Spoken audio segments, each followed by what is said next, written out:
Hello friends, welcome to college world. আশা করি সবাই ভালো আছেন, আমিও ভালো আছি। ছোট্ট একটি ভিডিও আজকে আপনাদের সাথে শেয়ার করছি, আশা করছি শুরু থেকে শেষ পর্যন্ত দেখবেন। Good morning. সকাল সকাল একটু চা বিস্কিট না খেলে আমার কেন জানি ভালোই লাগে না। সব সময়ই নাস্তা করার পরে একটু চা, একটু বিস্কিট বা মুড়ি দিয়ে চা, এগুলো আমার খুব প্রিয়। যাই হোক, এখন হচ্ছে এই যে আমার মেয়ে আর্ট করেছে, এটা কেটে কেটে সুন্দর করে লাগিয়েছে ফুলগুলো। 2-3 ঘন্টা পরিশ্রমের ফল এটা। তো ও যে কাজটা করে খুব সুন্দরভাবে করে, এটা আমার খুবই ভালো লাগে। আর হচ্ছে খুবই সুন্দর হয়েছে, আমার কাছে তো খুব সুন্দর হয়েছে। আপনাদের কাছে কেমন হয়েছে একটু জানাবেন প্লিজ, ও অনেক খুশি হবে। যাই হোক, একটু করব হচ্ছে আলু ভর্তা। আজকে অনেক দিন পর মনে হলো যে একটু আলু ভর্তা করি শুকনো মরিচ দিয়ে। তো শুকনো মরিচ দিয়ে আলু ভর্তা কার কার পছন্দ? আমার তো ভীষণ পছন্দ।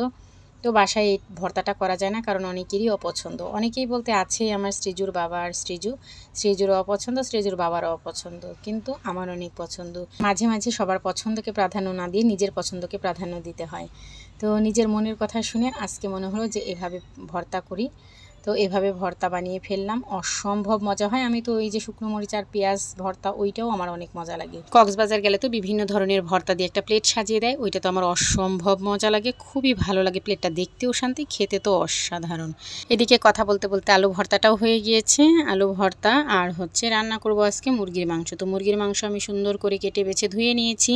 তো এখন ম্যারিনেট করব, তো সব মশলা টশলাও দিয়ে দিয়েছি। যেইভাবে মুরগির মাংস রান্না করে সব ধরনের মশলাই আমি দিয়েছি। তো সরিষার তেল দিয়ে দিলাম। এখন ভালো করে মেখে তারপর যে কোনো মাংসই হাতে মেখে রান্না করি, কারণ আমার এভাবে রান্না করতে ভালো লাগে।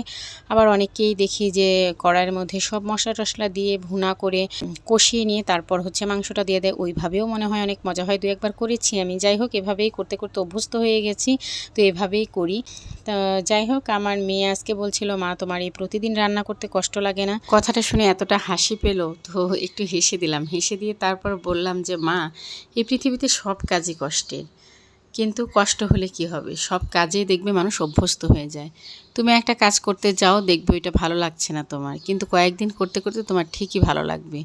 বিয়ের আগে তো কোনো দিনও রান্নাবান্না করিনি। যাই হোক, 2-1 বার হয়তো করেছি, কিন্তু আমার মনেও পড়ে না।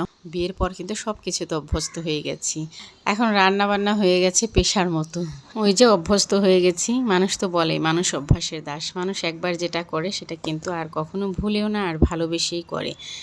যাই হোক, এই যে ভিডিও বানানো ভাবতাম কত সহজ, ভিডিও করব আর ছেড়ে দেব।